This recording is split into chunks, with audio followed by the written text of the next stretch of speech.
Amados irmãos, queridos simpatizantes da nossa fé, aqueles que têm perseverado dia após dia na presença do nosso Deus. Essa semana tivemos duas notícias tristes, né? Dia 1º faleceu o pastor Jim Swagger, que nós muitas vezes falamos sobre ele aqui, e entristeceu o nosso coração,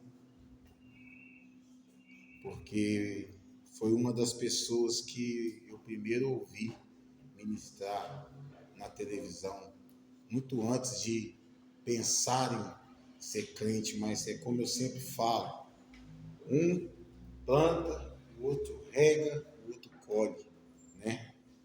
E eu fiquei muito chateado pela morte dele. E outra, estava quase saindo para cá, um grande amigo nosso, meu, formou comigo soldado, acabou de falecer agora também de aneurisma. E ontem eu falava no grupo que eu tenho de amigos de Manhuaçu, que minha geração está indo embora, né? Quantas pessoas aí de 48, 50 e poucos anos o Senhor está levando, né? Então a gente tem que estar firme com Jesus, porque nós não sabemos nem o dia nem a hora. Devemos estar preparados para quando Ele nos chamar. Amém? Hoje é o 7º propósito de oração, é o último dia do nosso propósito.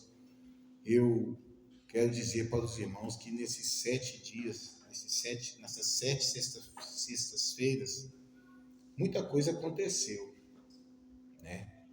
Uma delas foi o Senhor trazer o Marcão de volta para cá, né? Está conosco aí, né? Continuamos tendo notícias do Bruno lá e eu tenho uma certeza muito grande no meu coração que muito em breve ele vai estar conosco. Eu tive um sonho esses dias para trás que ele estava conosco aqui. Então eu creio que está chegando o tempo de Deus, né, irmãos? O tempo é de Deus. Derrota não é coisa de cristão. Amém, irmãos? Como diria o saudoso Silvio Santos, o mal pode até vencer por um curto espaço de tempo, mas o bem sempre vence o mal. Amém? Palavra do Senhor aberta no livro de Atos dos Apóstolos, capítulo de número 16, versículo de número 16. O texto ele é um pouco longo, então eu peço a você que acompanhe com atenção para que você possa entender a ministração dessa noite. E traga para o Senhor a sua melhor adoração, toda a sua atenção. Todos encontraram? A cura de uma jovem adivinhadora. Aconteceu que, indo nós para o lugar de oração, nos saiu ao encontro uma jovem possessa de espírito adivinhador, o qual, adivinhando, dava grande lucro aos seus senhores. Seguindo a Paulo e a nós, clamava dizendo: estes homens são servos do Deus Altíssimo, e vos anunciam o caminho da salvação. Isto se repetia por muitos dias. Então, Paulo, já indignado, voltando-se, disse ao Espírito: em nome de Jesus, eu te mando, retira-te dela. E ele na mesma hora saiu. Vendo os seus senhores que lhes desfizeram a esperança do lucro, agarrando em Paulo e Silas, os arrastaram para a praça à presença das autoridades. E levantando-os aos pretores, disseram: estes homens, sendo judeus, perturbam a nossa cidade, propagando costumes que não podemos receber, nem praticar, porque somos romanos. Levantou-se a multidão unida contra eles, e os pretores, rasgando-lhes as vestes, mandaram açoitá-los com varas. E depois de lhes darem muitos açoites, os lançaram no cárcere, ordenando ao carcereiro que os guardasse com toda a segurança. Este, percebendo tal ordem, levou-os para o cárcere interior e lhes prendeu os pés no tronco. Por volta da meia-noite, Paulo e Silas oravam e cantavam louvores a Deus, e os demais companheiros de prisão escutavam. De repente, sobreveio tamanho terremoto que sacudiu os alicerces da prisão. Abriram-se todas as portas e soltaram-se as cadeias de todos. O carcereiro despertou do sono e, vendo abertas as portas do cárcere, puxando a espada, ia suicidar-se, supondo que os presos tivessem fugido. Mas Paulo bradou em alta voz: não te faças nenhum mal, que todos aqui estamos. Então, o carcereiro, tendo pedido uma luz, entrou precipitadamente e trêmulo, prostrou-se diante de Paulo e Silas. Depois, trazendo-os para fora, disse: senhores, que devo fazer para que seja salvo? Responderam-lhe: crê no Senhor Jesus e serás salvo tu e tua casa. E lhe pregaram a palavra de Deus e a todos os de sua casa. Naquela mesma hora da noite, cuidando deles, lavou os vergões dos açoites. A seguir foi ele batizado e todos os seus. Então, levando-os para sua própria casa, lhes pôs à mesa e com todos os seus manifestava grande alegria por terem crido em Deus. Quando amanheceu, os pretores enviaram oficiais de justiça com a seguinte ordem: põe aqueles homens em liberdade. Então o carcereiro comunicou a Paulo essas palavras. Os pretores ordenaram que fossem expostos em liberdade. Agora, pois, sai e ide em paz. Paulo, porém, lhes replicou: sem ter havido processo formal contra nós, nos açoitaram publicamente e nos recolheram ao cárcere, sendo nós cidadãos romanos. Querem agora às ocultas lançar-nos fora? Não será assim, pelo contrário, venham eles e pessoalmente nos ponham em liberdade. Os oficiais de justiça comunicaram isso aos pretores, e esses ficaram possuídos de temor quando souberam que se tratava de cidadãos romanos. Então foram ter com eles e lhes pediram desculpas e, relaxando-lhes a prisão, rogaram que se retirassem da cidade. Amém? Louvado seja Deus. Podeis sentar, dando glória a Deus. O pessoal do Amém já chegou aí? Pessoal do Glória a Deus já está aí? Esse foi para mim, mas é para o Senhor. O pessoal do Glória a Deus está aí? Amém. Amados irmãos, a palavra do Senhor vai nos contar aqui uma história verídica, né? A gente fala história, mas uma situação verídica que aconteceu com Paulo e Silas, que eles vão para uma cidade e, chegando a essa cidade, havia uma jovem possessa de espírito adivinhador, né? E essa jovem andou atrás deles vários dias, dizendo: esses aí são filhos do Deus Altíssimo, esses aí são filhos do Deus Altíssimo, esses aí são filhos do Deus Altíssimo, falando e repetindo o tempo todo, falando e repetindo o tempo todo. E essa jovem, lá nessa cidade, ela dava lucro para as pessoas. Por quê? Porque ela cobrava, certamente alguém intermediava a negociação ali, e o diabo falava algumas coisas ali a respeito da vida daquela pessoa. E o que acontece? Eles ganhavam dinheiro com aquilo. E ao ganhar dinheiro com aquilo, quem gosta de um bem-querer ao seu bolso, não vai querer perder sua fonte de riqueza. Concorda comigo? Quem tem lá uma vaca que dá 50 litros de leite, não vai querer perder essa vaca que dá 50 litros de leite. No dia que ela começar a dar 5 litros, aí ele vende a vaca para frente, né? Então, O que acontece? Essa mulher, ela apurrinhou. Essa mulher não, né? Esse demônio apurrinhou tanto Paulo e Silas que Paulo chegou a ficar irritado.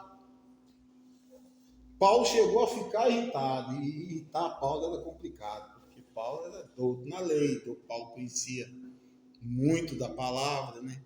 E irritar Paulo era difícil, mas a pergunta que eu faço é: será que Paulo não teve discernimento logo no primeiro dia que aquela mulher estava endemoniada? Quem acha que teve? Logo no primeiro dia que ela começou a falar que eles eram servos do Deus vivo. Quem acha que ele sabia desde o primeiro dia? Eu também acho que ele sabia desde o primeiro dia. Contudo, há uma estratégia que muitas das vezes nós, como evangelistas, nós não observamos. Às vezes nós precisamos, Jesus ele falou, aquele que não é por mim, aquele que é por mim não é contra mim. Aquele demônio, ele estava falando alguma mentira ali? Sim ou não? Ele não estava falando mentira nenhuma. Paulo e Silas eram servos do Senhor. Porém, o lugar que eles estavam, o povo não sabia disso. E ela andou atrás deles vários dias dizendo isso. Na hora que aquilo estourou na cabeça de Paulo, que ele cansou daquilo, o que ele fez? Ele repreendeu aquele espírito imundo. E aí, aquelas pessoas, autoridades ali da cidade, levaram eles junto aos pretores, aos soldados. E eles rasgaram para uma praça junto com a população. Sempre tem que ter uma população, né? Sempre tem que ter uma multidão. E aí levaram eles até as autoridades e na presença das autoridades numa praça, agarrando-os, porque eles fizeram eles perderem o lucro. E os pretores disseram, os homens que levando aos pretores disseram, estes homens, sendo judeus, perturbam a nossa cidade. Só que Paulo tinha cidadania só judaica? Sim ou não? Não. Eles não perguntaram quem eram aqueles homens. Eles não perguntaram de onde aqueles homens haviam vindo. Eles não perguntaram da história daqueles homens. E muitas das vezes você vai evangelizar uma pessoa e você não pergunta quem é você, de onde você veio, qual é a sua história. Porque o evangelismo começa assim, você ouvindo para depois você falar. Primeiro você ouve, porque senão às vezes você vai falar de alguma coisa ali que vai jogar todo o seu evangelismo por terra. Então primeiro você se apresenta, oi, eu sou fulano de tal, como que é o seu nome? Ah, o meu nome é tal. De onde você veio e tal? Eu sou de tal lugar, você é assim. É mesmo, rapaz, você crê em Jesus Cristo? Creio. Pô, rapaz, que bênção, eu também creio e tal. E aí você desenvolve o evangelismo. O evangelismo não é pá, pum, de uma vez, não. Entendeu? Aí, eles foram, rasgaram as túnicas de Paulo e Silas e mandaram açoitá-los com varas. E bateram para valer neles mesmo. E depois de lhe darem muitos açoites, os lançaram no cárcere, ordenando ao carcereiro que os guardasse com toda segurança. Aquele carcereiro, no período romano, se você for lá para a história de Jesus, quando Jesus ressuscita e os guardas estavam dormindo, eles não viram quem tirou a pedra, eles não viram nada. E eles, naquele período, quem deixasse um preso fugir, um soldado romano, ele era condenado à morte. Então, o que acontece? Aquele carcereiro colocou eles com toda a segurança no fundo do cárcere. Quando ele recebeu a ordem, levou-os para o cárcere interior e lhes prendeu aos pés o tronco. Quem estudou sobre a escravidão sabe como que é esse tronco do pé. É um buraco, você enfia a canela e vem com a outra parte, e você fica com os pés aqui e outro negócio tampando aqui. E uma corrente passada ali para não abrir. Então, nem se eles quisessem fugir, não tinha condição. Bom, feito isso, o carcereiro vai dormir. Paulo e Silas começam a cantar louvores a Deus. E os demais companheiros de prisão escutavam. E eles estão lá, louvando a Deus. Jesus, em tua presença, reunimos-nos aqui. E foram louvando ao Senhor. Jesus, te entronizamos. E os que estavam presos escutando aquilo ali também. Porém, por volta da meia-noite, vem um terremoto. Vai pegando aí os mistérios da palavra. Vem um terremoto que sacudiu os alicerces da prisão. Quantas vezes nós vimos terremoto e a gente vê a parte de cima do prédio caindo, mas nós esquecemos que ela cai porque a estrutura embaixo abalou. Concordam comigo? Então, olha o primeiro milagre aí. Vem um terremoto, abala os alicerces, todas as portas são abertas e todas as cadeias ali foram soltas. As portas abertas e soltaram-se as cadeias de todos. Ou seja, vem um terremoto, abala as estruturas da cadeia, todas as cadeias, as portas são abertas e as cadeias de todos são libertas. Ou seja, aquele tronco que prendia o pé deles também foi solto. Olha o milagre aí. Deus não faz nada pela metade.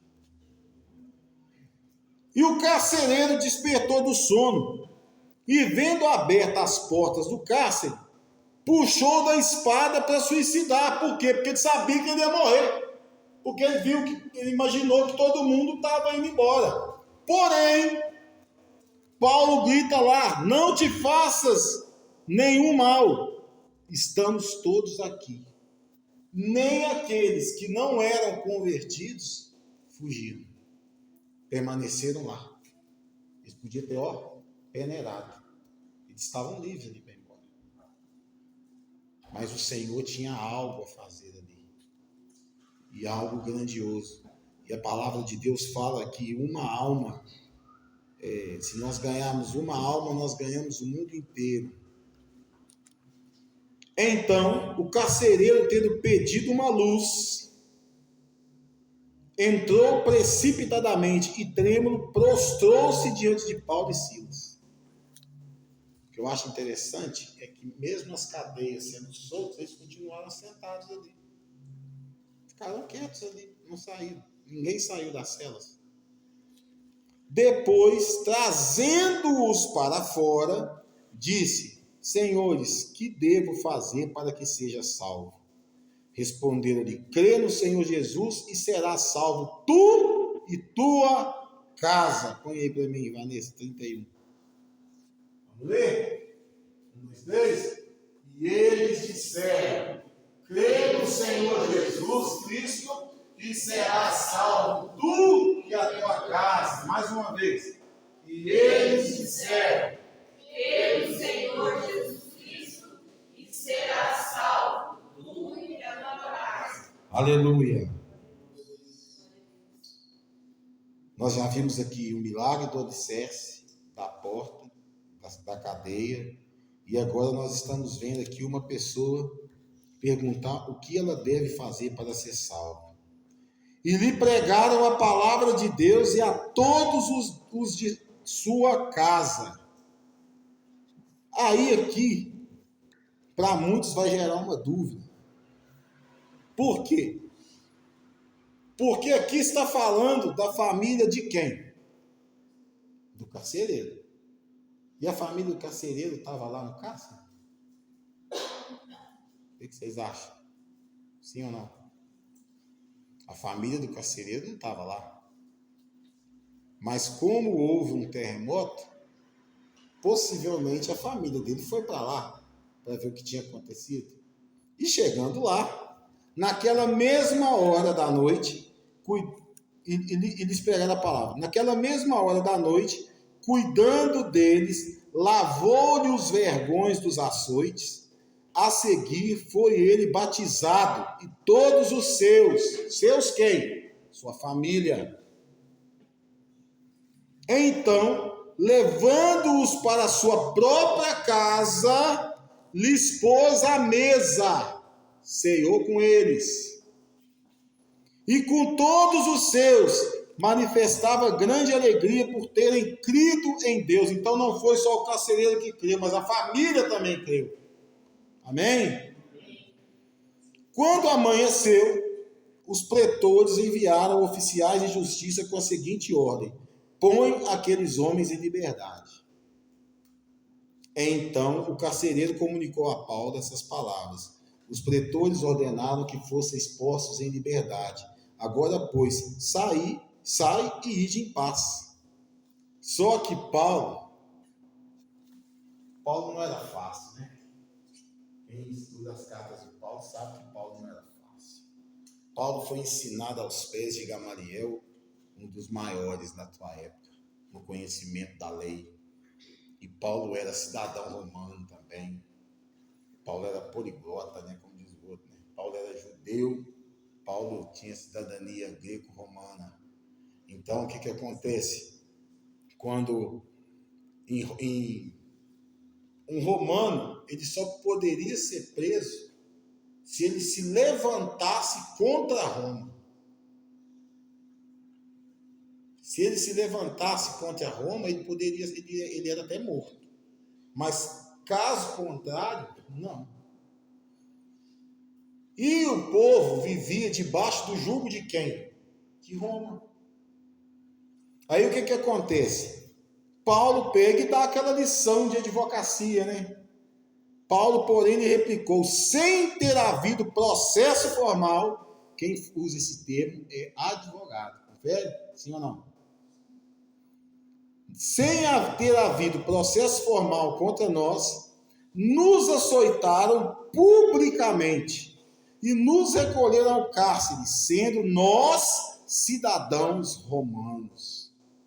Querem agora, as ocultas, lançar-nos fora? Não será assim, pelo contrário, venham eles e pessoalmente nos ponham em liberdade.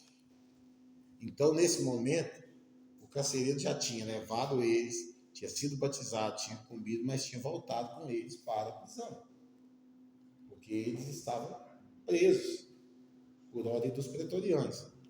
Os oficiais de justiça comunicaram isso aos pretores e estes ficaram possuídos de temor quando souberam que se tratavam de cidadãos romanos. Porque na hora que chega no governador que um cidadão romano havia sido preso, apanhado injustamente e com tudo aquilo com ele, esses pretores pagariam o pato. E aí o que acontece? Então foram ter com eles e lhes pediram desculpas. E relaxando-lhes a prisão, rogaram que se retirassem da cidade. O que acontece aqui? Primeiro vem a adivinhadora. Aquela mulher que adivinhava as coisas, lê a mão, olha a sorte, faz isso, faz aquilo, possuída por um espírito maligno. Paulo deixa com que essa mulher ande atrás dele por um tempo. Mas a libertação veio para aquela mulher. Depois de alguns dias, quando a cidade já sabia quem era Paulo e Silas. Depois, o que acontece? Os homens que ganhavam dinheiro com aquela mulher, pegam Paulo e Silas, levam para uma praça, chamam os pretorianos, e eles mandam arrancar a roupa de Paulo e de Silas, bater neles e os prender. Simplesmente dão uma sentença sem nenhuma expectativa de defesa. Deus entra com uma providência e deixa cair ali um terremoto. O alicerce da cadeia, ele é abalado. As portas que eram trancadas com cadeado, obviamente, elas se abrem. As cadeias que estavam nos seus pés também se abrem. E aquele carcereiro, quando ele entra lá dentro, ele fala: nossa, eu vou morrer. Ele já passa a mão na espada para suicidar. E Paulo grita lá do fundo: não faz nada contigo não. Estamos todos aqui. Como Paulo sabia que os outros presos não tinham ido embora? Ele simplesmente fala: estamos todos aqui. E aquele homem, de primeiro, ele já pergunta: o que eu faço? O que eu devo fazer para que eu seja salvo? E Paulo fala: crê no Senhor Jesus e serás salvo, tu e a tua casa. E pregaram a palavra de Deus a todos da casa deste carcereiro. Ele limpou as feridas de Paulo e Silas. Obviamente lhes deram outras roupas, ceiaram com eles e toda aquela família foi salva. Eles voltam para o cárcere de novo. E aí agora eu quero que você preste muita atenção naquilo que eu vou dizer agora. Porque agora verdadeiramente começa a nossa pregação. Quando amanhece, os oficiais de justiça, os pretores mandam os oficiais de justiça colocar aqueles homens em liberdade. Paulo pega e fala: negativo. Não teve um julgamento, apanhamos e fomos presos. Então, que eles que mandaram nós passar por tudo isso, venham aqui e nos coloquem em liberdade. Porque somos cidadãos romanos.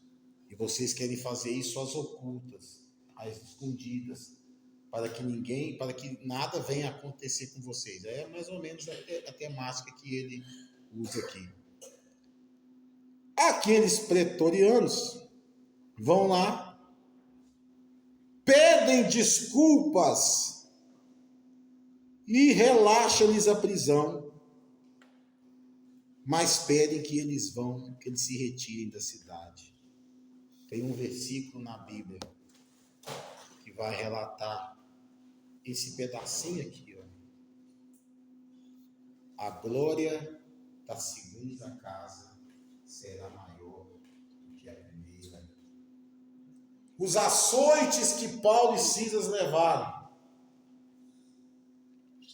ter ficado preso pelos pés naquele pedaço de pau, naquela cadeia. A Bíblia nos mostra que eles fizeram duas coisas. Primeiro, não murmuraram. Segundo, eles estavam louvando e adorando ao Senhor. E essa adoração chegou como aroma agradável às narinas do Pai. E o Pai pega e faz acontecer todo esse rebuliço para que aquela família do carcereiro fosse salva, para que aqueles que estavam dentro da cadeia ouvissem a palavra, mas principalmente, irmãos, para que Paulo e Silas fossem honrados naquele lugar.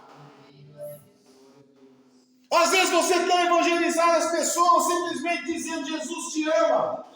Jesus te ama e eu também. Jesus não sei o quê e eu também. Só que você precisa ouvir a história das pessoas. De onde que tu veio? Para onde que tu vai? Em que tu crê? Não é simplesmente chegar e só falar: ó, Jesus te ama. Tem gente que não sabe nem quem é Jesus. Eu vi um dia, lá em Israel, um cristão pregando na praça sobre Jesus. Uma mulher chegou, uma mulher gorda, assim, branca, do cabelo esquisito, chegou perto do cara e falou assim: nós não precisamos desse teu Jesus. Na cara do cara. Eu pergunto: você está preparado para isso? Você está preparado para tomar uma cusparada no meio da cara? Para tomar um pedala Robinho igual aquele homem do trem lá, mas tomar um tapa na cara igual o homem do trem? Que não esboçou reação, mas pregou para aquele jovem e o jovem aceitou a Cristo aqui dentro do trem. Não sei se vocês viram esse vídeo. Vocês estão preparados para estarem ministrando e de repente levantar um cara aí e falar: tu é mentiroso.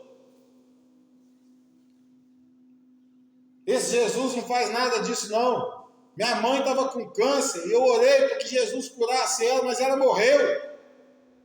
Estão preparados para ouvir isso? Estão preparados para chegar num culto fúnebre e aquela família enlutada dizer para você assim: ora, eu sei que se o senhor orar ele vai reviver. E pode reviver. Nós temos exemplos na Bíblia disso. Lázaro, Dorcas. Nós temos aquela passagem que Elias ressuscita o filho da viúva. Pode reviver. A Bíblia fala que quando Jesus morreu, os túmulos se abriram e saíram várias pessoas de dentro dos túmulos citadas. Mas a pergunta é: você está pronto para viver isso? Você está pronto para receber a humilhação, sabendo que a glorificação virá lá na frente? Não virá agora? Você está pronto para entender que o teu galardão não é aqui, é lá no céu?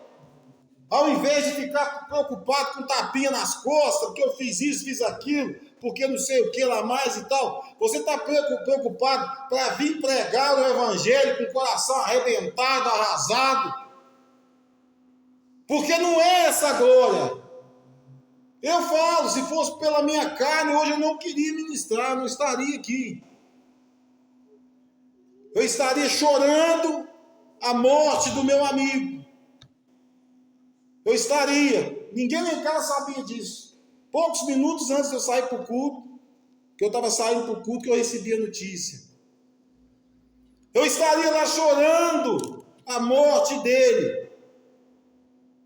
Mas eu creio que se ele morreu em Cristo Jesus, ele já está nos braços do Pai. Você está preparado? Se o Senhor chamar você hoje e disser: voltei para você. Os outros ainda vão ficar um tempo por aí, mas eu voltei para você. Põe ordem em tua casa,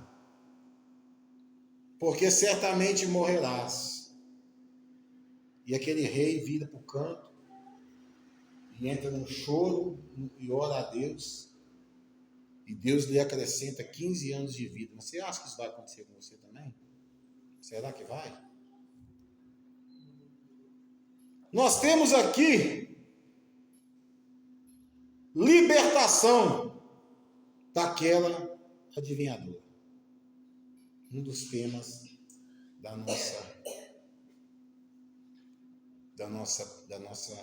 do nosso propósito.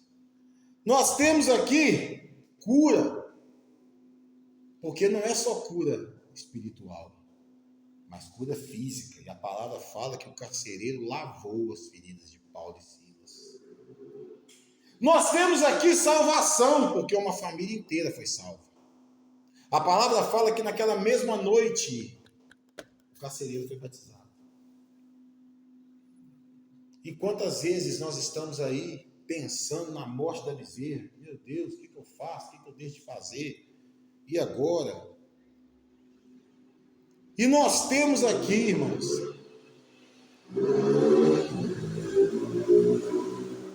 uma pessoa que era entendida tanto da lei humana quanto da palavra de Deus, que era Paulo. Se Paulo fica caladinho,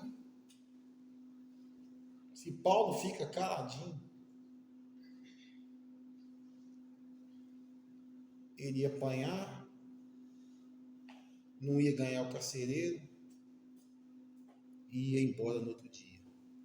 Mas vocês lembram o que Jesus falou?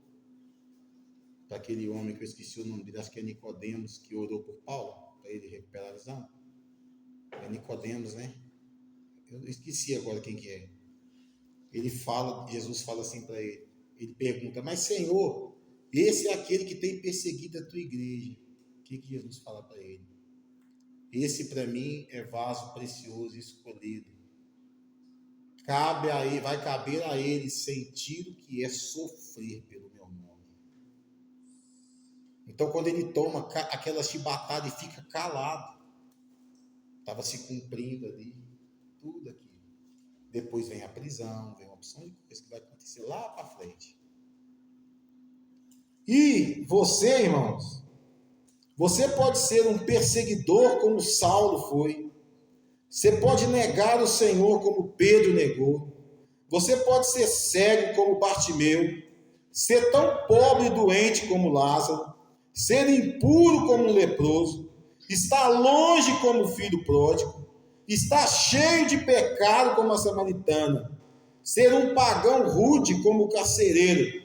Mas se você crê em Jesus, você será salvo. Você pode ser esse monte de adjetivo ruim aqui, ó. Perseguidor, bandido, ladrão, mentiroso, o que for. Mas se você crer em Jesus Cristo, será salvo. Tu e tua casa. Apóstolo, desistir de orar por fulano, de orar por ciclano, desistir não. Desistir nós não devemos desistir. Mas existem momentos que é necessário um recuo estratégico. O que é um recuo estratégico? Eu tiro a minha mão e Deus põe a dele. Eu tiro a minha mão e Deus põe a dele. Vai ter lugares, irmãos, que você vai pôr sua mão e você só vai sofrer. Desgosto, angústia. Eu emprestei um livro para a Vanessa uma vez, né, que chama A Isca de Satanás, né? Nesse livro lá fala. As maiores ofensas virão de quem anda com a gente. As maiores ofensas virão com quem caminha com a gente. Caminha com a gente. E eu quero dizer para vocês que não é fácil ser cristão. Não é fácil. Quem acha que é cristão. Outro dia eu ouvi um pastor falando assim, eu acho difícil viver no mundo. Viver dentro da igreja eu acho que é tranquilo. Não é tranquilo. Viver no mundo é fácil porque você não deve obediência, você não deve nada a ninguém. Você não deve nada de satisfação a ninguém. Você é casado, nem para tua mulher tu deve satisfação. A verdade é essa. Do jeito que o mundo está hoje, mulher sai, chega a hora que quer e o cara, onde é que você estava? Eu estava na casa de uma amiga. Onde você estava? Fui posto com a colega minha, tô chegando agora, tá? Mas para quem é servo de Deus, ele deve satisfação sim. Ele deve satisfação primeiramente ao Espírito Santo, que anda com ele. Ele deve satisfação dos seus atos a Jesus Cristo, porque Jesus morreu na cruz. Ele deve satisfação a Deus, porque Deus é nosso Pai. Ele deve satisfação à sua liderança, porque Deus deixou líderes aqui, toda a autoridade é constituída por Deus. Hoje nós estamos aqui, amanhã podemos estar em outro lugar e ter outra pessoa no nosso lugar aqui, e ela não vai deixar de ser uma autoridade sobre a sua vida. Então você estar dentro da igreja é você mudar de vida, é você renunciar. Eu acho muito mais difícil estar aqui dentro do que estar lá fora. Lá fora, uma hora dessa, nesse frio, eu estava tomando um caldo, tomando uma cachaça. Aqui, eu estou de blusa de frio, vou chegar lá em casa, vai estar debaixo das cobertas. E dormir o sono do justo. Se é que o Senhor me acha justo em alguma coisa. Agora, e vocês? Aonde vocês estariam se não estivessem aqui? Aonde vocês estariam? O que vocês estariam fazendo? Talvez estariam como essa adivinhadora, sentado numa roda de baralho. Talvez estaria aí lendo o jornalzinho de horóscopo, revistinha do João Bidu, né? Talvez estaria abrindo lá o Fuxico Gospel. Gospel não, né? Porque aí você não ia querer saber nada de gospel, né? Mas estaria vendo aquele velho que tem 150 anos lá da televisão lá, como é que era? Foi jurado do Silvio Santos. Nelson Rubens. Nelson Rubens pisou na lama do dilúvio, né? Tão velho que é. Ele tá lá até hoje na televisão, falando de vida dos outros. E tal. Apóstolo, mas como é que o senhor conhece esse povo tudo? Porque eu vim do mundo aí. Eu era criança, assistia Domingo no Parque, eu via aquele homem lá no show de calouros lá, ué. Já era velho naquela época.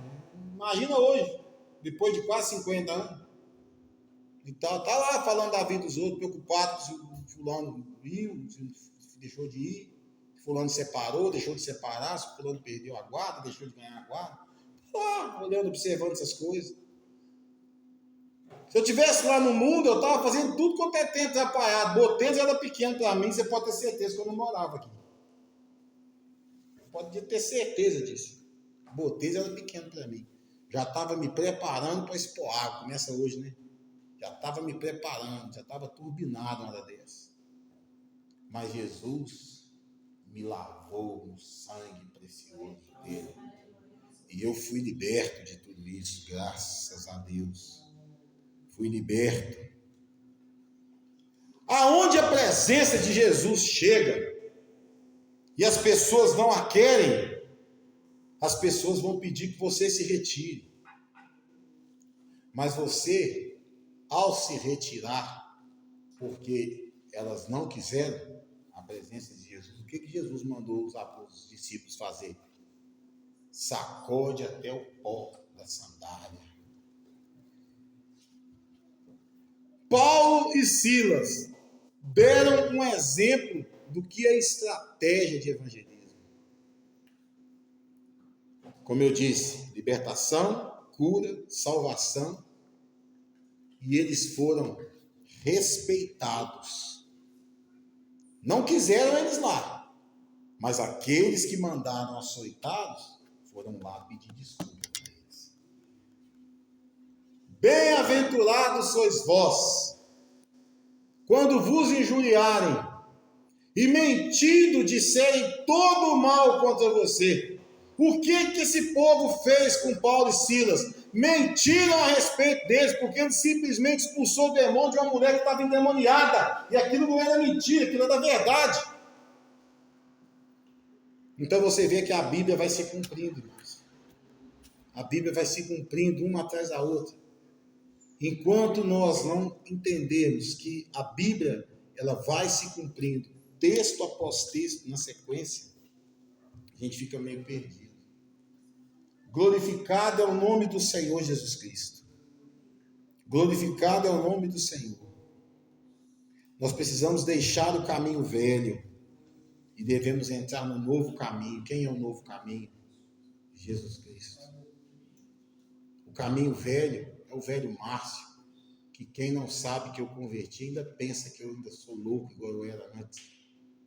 Mas quando me ver, vai olhar para mim e vai falar verdadeiramente, este é o servo do Senhor. Aleluia. Eu já falei que o fruto do Espírito não é você que vai ver, é os outros que vão ver em você. São as pessoas que vão olhar para você e ver o fruto do Espírito. Você está tão diferente. Só para vocês darem um exemplo. Hoje, quando eu bati o olho na Lara, eu não falei nada. A Lara arrumou o cabelo. Eu não falei com você alguma coisa? Eu não falei. Você arrumou, não arrumou? É as pessoas que veem. Não é você que vai falar assim, eu sou cheio do fruto do Espírito. Não. Vai ser a pessoa que caminha com você, que vai olhar para você e vai dizer, poxa, você está tão mudado. Você falava tanto palavrão. Nossa, você nem falava com os outros, hoje você está conversando, você fala de Jesus com uma autoridade, com uma coisa tão bacana. Nossa, o cara chegou ali, te xingou todo, você baixou a cabeça, você não falou nada, você falou Deus te abençoe e tal. É isso que o Senhor Jesus quer de nós. É isso que o Espírito Santo quer, que nós andemos em Espírito. E a partir do momento que nós andamos em Espírito, nós começamos a viver situações bem interessantes. Aqui na minha Bíblia fala que existem 3 perguntas que nós fazemos. A primeira pergunta é uma pergunta superficial. O que eu fiz? Quando alguém fala alguma coisa para você, você chega perto da pessoa e fala, preciso falar com você, e a primeira coisa que a pessoa fala, mas o que eu fiz dessa vez? O que eu fiz? A segunda pergunta, de quem busca a salvação. O que devo fazer? Isso aqui é para quem busca a salvação. E a pergunta decisiva, o que farei com Jesus? Já se perguntou?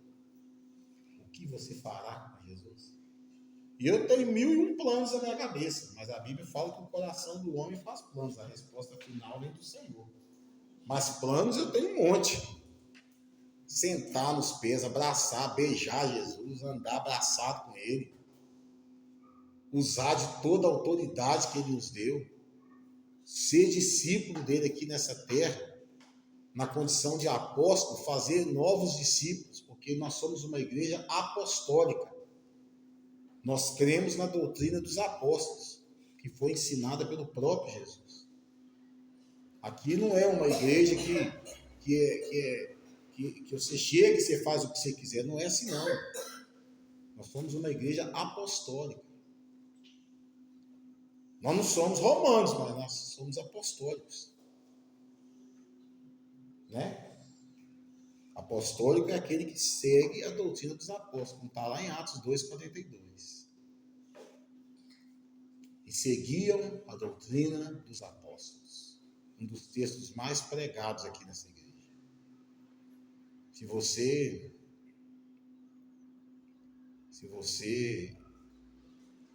não entendeu isso, aprenda. E da próxima vez, em nome de Jesus, joga esse chiclete fora antes de vir para o culto. Amém? Casa do Senhor não é lugar de ficar chupando chiclete, não. Amém? Vamos ter ordem e decência. Nós não estamos aqui brincando de crente, não. Nós somos servos de Deus. Você está aqui para adorar um Deus verdadeiro e está lá, com uma vaca. Pelo amor de Deus, misericórdia. O sangue de Jesus tem poder. Que Deus traga essa libertação na sua vida aí.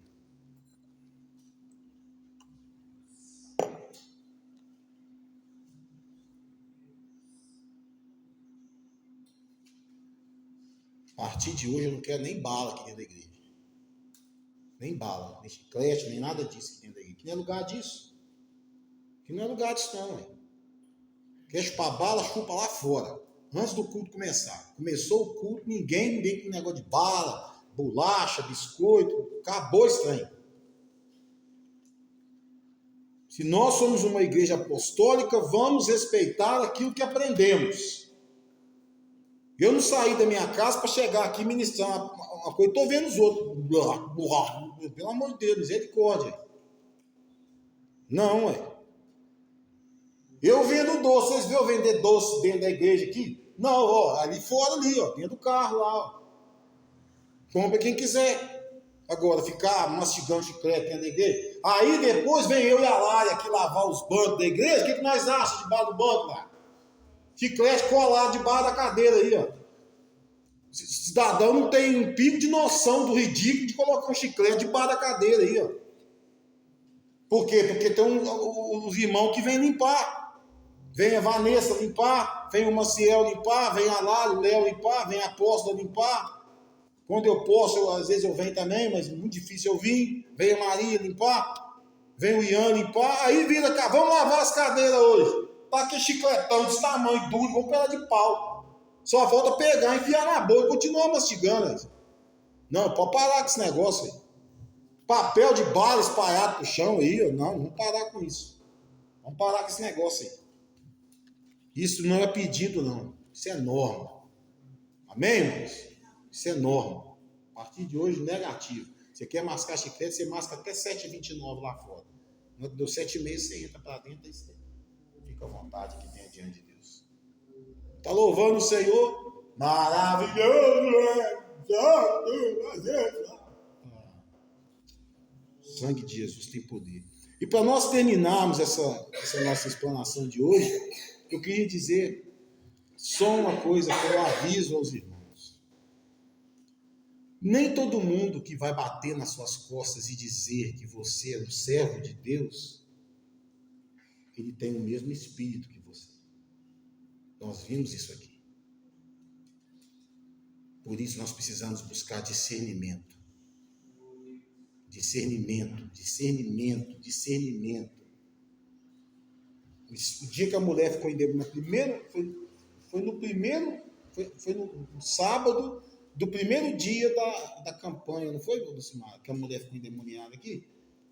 A mulher chegou, bateu o olho em mim ali e tal, entrou no meio de uma conversa ali com o Rodrigo aqui, eu até achei que ela queria falar com o Rodrigo, ela queria falar comigo, com o Leandro. O pastor não vai poder orar por mim, não, né? Ela disse, mas não, ele vai orar sim.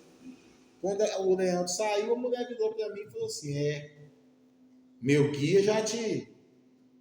você já sabe quem é meu guia, né? Eu virei para ela e falei assim, olha, o que habita em mim é muito maior do que habita em você. E tal. Isso é discernimento, irmãos. E ela ali, tentando de todo jeito, vou quebrar teu braço, eu vou não sei o quê, eu vou fazer isso, eu vou fazer aquilo. Oramos, expulsamos aquele demônio, aquela legião de demônios que estava nela, e ela não quis Jesus. Ela não quis. Falou com a boca dela, não, eu não quero, não. Eu sou da Umbanda, do Espiritismo, sou católica, sou não sei o quê, sou do Candomblé. Falei, você quer voltar para essa vida sua aí? O meu papel aqui eu fiz. Mas você quer voltar para isso? Não, é porque eu tenho coisas para resolver lá. Falei, olha, me dá essas contas, esses anel, eu vou queimar isso tudo no monte agora. Você vai sair daqui livre de tudo isso, com a casa totalmente limpa e tal, porque os demônios que habitavam em você já não habitam mais não. Eu creio no Deus que eu sirvo, eu creio no nome poderoso de Jesus. Não, eu quero ir embora, eu quero ir embora, e tal, muito obrigado, eu vou voltar aqui no dia do culto e tal, aí eu entrego para o Senhor, eu falei, então, vai em paz. Só que eu sabia que na primeira esquina que tivesse ali, eu ia possesso de novo, pela brecha. Então, nem todo mundo que disser, você é uma bênção, você é o cara. Nossa, como começou a te encher a bola demais, meu irmão. Começou a te encher a bola demais, você pode pegar um espinho da laranjeira e furar, viu? Eu vou contar um caso aqui, quem estava aqui no dia vai lembrar. Eu tinha dado uma aula aqui de manhã de batalha espiritual. Mostrando como é que a gente expulsa o demônio, mostrando na prática aqui. Quando é de noite, entrou um cara aqui que é um endemoniado ali. Você lembra o que o cara falou para você, Marcelo? O cara virou para o Marcelo e falou assim, eu te vejo lá no céu. Na mesma hora eu virei para o Marcelo e falei, não acredito no que ele está falando, não. Esse cara está endemoniado. E estava mesmo. Expulsamos o demônio dele. E estava todo cheio de queimado. Ainda deu um beliscão naquela filha dele. E tal. Não, foi expulso mesmo. Porque quando o cara está endemoniado, o cara não sente dor. Mas ele olhou bem no olho do Marcelo e falou, eu te vejo lá no céu. Que vê o quê, rapaz? O cara estava endemoniado aqui. Que vê o quê? Caiu endemoniado no final do culto. Aí, quem estava com brecha, tchau, vazou. Porque ele podia expor qualquer um que estava com brecha aqui. Teve um que foi parar do outro lado da rua lá. Ó. Nem está com nós aqui mais. Foi parar do outro lado da rua. E estava na aula de manhã. E o que eu falei depois que o cara foi embora? Falei aí a prova prática aí. Ensinamos de manhã, de noite aconteceu isso aí. Então nem todo mundo que bater na sua no seu braço e falar, ó, você é uma bênção, você é isso. Toma cuidado com isso. Nem todo espírito é o Espírito Santo. Amém, queridos? Amém. Quantos comigo aí? Amém. Quantos entenderam a mensagem de hoje? Amém. Nós vamos orar agora. Eu quero chamar os meus obreiros aqui na frente. Nós vamos revezar a oração. Eu vou começar e quando eu parar, o outro continua. Então passa pela apóstola, passa pela Maria Eduarda, passa pelo Léo e pela Lária lá, passa pelo Maciel, passa pela Vanessa. Amém? Aleluia. Senhor Zé, o senhor vem aqui para frente que o senhor vai interceder por nós. Amém?